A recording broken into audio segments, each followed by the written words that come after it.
নমস্কার, এক নজরে 25-এ আপনাদের প্রত্যেককে স্বাগত। এই মুহূর্তে আপনাদের সঙ্গে আমি রয়েছি শতাব্দী। সংঘর্ষ এবং পাকিস্তান ভারতের মধ্যে যুদ্ধবিরতি কার্যকর হলেও সন্ত্রাসের বিরুদ্ধে দেশে যুদ্ধ চলবে বলে জানিয়েছেন মুখ্যমন্ত্রী মানিক সাহা। তিনি বলেন, পাকিস্তানের ভবিষ্যৎ কার্যকলাপের উপর নজর রাখা জরুরি, পাক বাহিনীর উপর আস্থা রাখা সম্ভব নয়। এই বার্তা গোটা বিশ্ব জানে বলেও মন্তব্য করেছেন মুখ্যমন্ত্রী। অপরের জন্য সবার জন্য, এই বার্তা দিলেন আজ মুখ্যমন্ত্রী মানিক সাহা। রাজ্যবাসীকে স্বেচ্ছায় রক্তদানের আহ্বান জানিয়েছেন মুখ্যমন্ত্রী। আর্ট অফ লিভিং এর প্রতিষ্ঠা রবিশঙ্করজির 69তম জন্মদিনে আয়োজিত এক রক্তদান শিবিরে মুখ্যমন্ত্রী রাজ্যের ব্লাড ব্যাংকে রক্ত স্বল্পতা যেন না হয় সেদিকেও নজর রাখার অনুরোধ জানিয়েছেন। পাক অধিকৃত কাশ্মীর ফেরানোই এখন মূল লক্ষ্য। এ প্রসঙ্গে তৃতীয় কোনো পক্ষের মধ্যস্থতা মানা হবে না। পাকিস্তানের সঙ্গে আলোচনা হতে পারে একমাত্র সন্ত্রাসবাদ নির্মূল ইস্যুতেই। রবিবার মার্কিন প্রেসিডেন্ট ডোনাল্ড ট্রাম্পের জম্মু কাশ্মীর সমস্যায় মধ্যস্থতার প্রস্তাব উড়িয়ে সাফ জানালো ভারত। আন্তর্জাতিক মঞ্চে পাকিস্তানকে এবার কোণঠাসা করতে বড় পদক্ষেপ ভারতের। পেহেলগাঁও সহ ভারতের মাটিতে একাধিক জঙ্গি হামলার ঘটনায় যে সরাসরি পাকিস্তানের হাত রয়েছে, রাষ্ট্রসংঘে সে বিষয়ে যাবতীয় তথ্য প্রমাণ তুলে ধরা হবে ভারতের তরফে।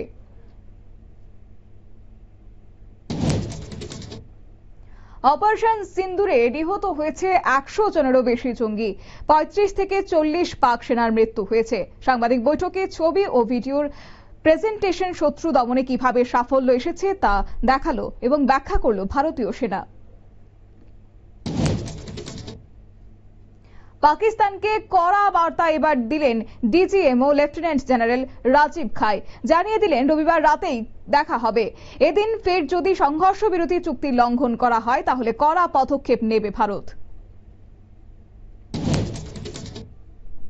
শুল্ক সমস্যা নিয়ে সুইজারল্যান্ডের জেনেভায় শনিবার বৈঠক করল আমেরিকা ও চীন।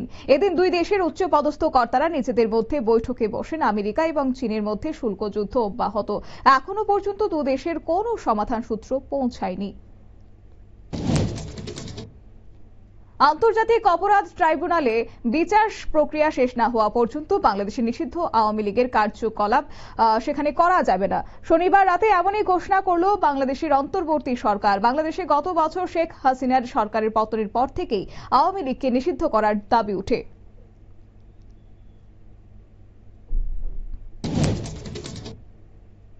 ভারত পাকিস্তানের মধ্যে সংঘর্ষ বিরতি ঘোষণা হতে ধরপাকড় শুরু হয়েছে উপত্যকায়। দক্ষিণ কাশ্মীরের 20টি জায়গায় তল্লাশি চালিয়েছে পুলিশ।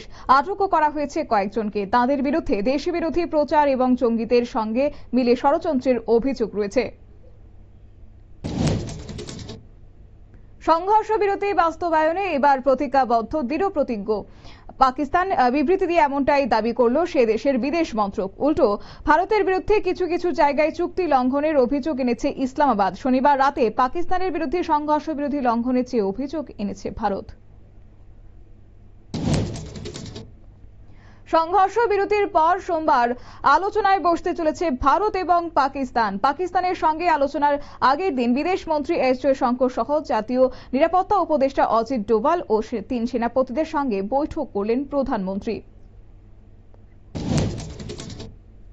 দীর্ঘ টানাপোড়েনের পর এবার অবশেষে সংঘর্ষ থামাতে রাজি হয়েছে ভারত এবং পাকিস্তান। তবে সংঘর্ষ বিরতি করা হলেও সিন্ধু চুক্তি এখনো স্থগিত আছে। যদিও ভারত বা পাকিস্তান কোনো সরকারের তরফে এই বিষয়ে আনুষ্ঠানিকভাবে কোনো মন্তব্য করা হয়নি।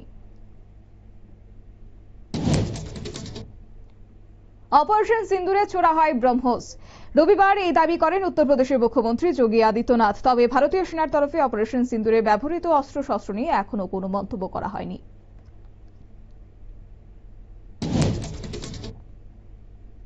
ভারত ও পাকিস্তানের মধ্যে যুদ্ধবিরতি ঘোষণা প্রথম করেছিলেন প্রেসিডেন্ট ডোনাল্ড ট্রাম্প। এবার ট্রাম্পের যুদ্ধবিরতি ঘোষণা নিয়ে আলোচনায় বসতে চান লোকসভার বিরোধী দলনেতা তথা কংগ্রেস সাংসদ রাহুল গান্ধী। সেই মর্মে প্রধানমন্ত্রী নরেন্দ্র মোদীকে চিঠি লিখলেন তিনি। ভারত পাকিস্তান উত্তেজনার আবহে এবার জম্মু কাশ্মীর, পাঞ্জাব, রাজস্থান ও গুজরাটের উত্তর পশ্চিমাঞ্চলে অবস্থিত সমস্ত প্রযুক্তিগত ও বৈজ্ঞানিক পরিকাঠামোগুলিতে নিরাপত্তা বৃদ্ধি করা হবে। রবিবার এমনটাই জানিয়েছেন কেন্দ্রীয় বিজ্ঞান ও প্রযুক্তি প্রতিমন্ত্রী জিতেন্দ্র সিং। বিশালগড় ব্রিজ চৌমুহনীতে গাড়ির ধাক্কায় আহত হয়েছেন জাঙ্গালিয়া এলাকার বাসিন্দা কৃষ্ণ ঘোষ। ঘটনার পর ফায়ার সার্ভিসের কর্মীরা তাকে উদ্ধার করেন। আহত অবস্থায় কৃষ্ণ ঘোষকে বিশালগড় মহকুমা হাসপাতালে নিয়ে যাওয়া হয়।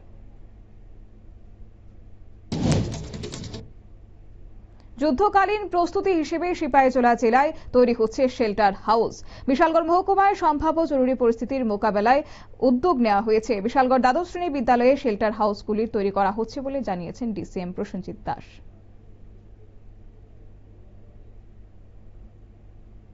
চুড়াইবাড়ির খাদিমপাড়ায় 9 বছরের এক নাবালকের মৃত্যু ঘিরে এলাকায় চাঞ্চল্য দেখা দিয়েছে।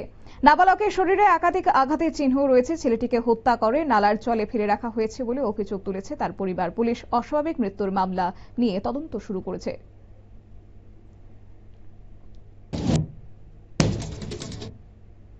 নজরুল কলাক্ষেত্রের ললিত কলা একাডেমিতে সৎসঙ্গ আশ্রম পরিচালিত সংগঠন উৎসৃজির 6 দিন ব্যাপী চিত্র প্রদর্শনী শুরু হয়েছে। মোট 65টি শিল্পকর্ম প্রদর্শিত হয়েছে এই এক্সিবিশনে।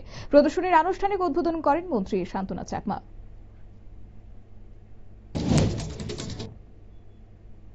অসমের সংস্কৃতি ও ঐতিহ্যের অন্যতম প্রধান প্রতীক হল বছরের 3টি বিহু উৎসবের উদযাপন। তার মধ্যে সবচেয়ে উল্লেখযোগ্য হল রঙালী বিহু, যা বসন্ত ঋতুতে উজ্জ্বলভাবে পালিত হয়। ত্রিপুরার অসম সমিতির উদ্যোগে আয়োজিত রঙালী বিহু উৎসবের অংশ নিয়ে কথাই বলেন মন্ত্রী শান্তনা চাকমা। কুঞ্জবন এলাকায় একটি সরকারি আবাসন কোয়ার্টার থেকে চুরির ঘটনায় জড়িত 3 কুখ্যাত চোরকে গ্রেপ্তার করা হয়েছে। উদ্ধার করা হয়েছে একটি আইপ্যাড, একটি আইফোন, 2টি হাতঘড়ি, পিতলের বাসনপত্র সহ অন্যান্য সামগ্রী। গত 9 মে এই চুরির ঘটনাটি ঘটেছিল।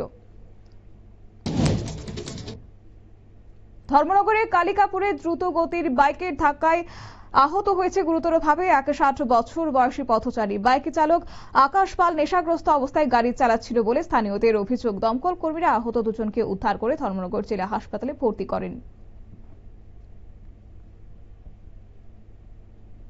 35 বছর পর উত্তর ত্রিপুরার দেওছড়াতে চড়ক গাছের দেখা মিলেছে। অবশ্য পুকুরে ভেসে উঠেছে একটি পুরনো চড়ক গাছ। গোটা ঘটনায় এলাকা জুড়ে চাঞ্চল্য ছড়িয়েছে। ঘটনাটিকে অনেকে অলৌকিক ও ঈশ্বরের ইচ্ছে বলে মনে করছেন। গ্রামের মানুষজন গাছটিকে ঘিরে শুরু করেছে পুজো ও স্মৃতি রোমন্থন।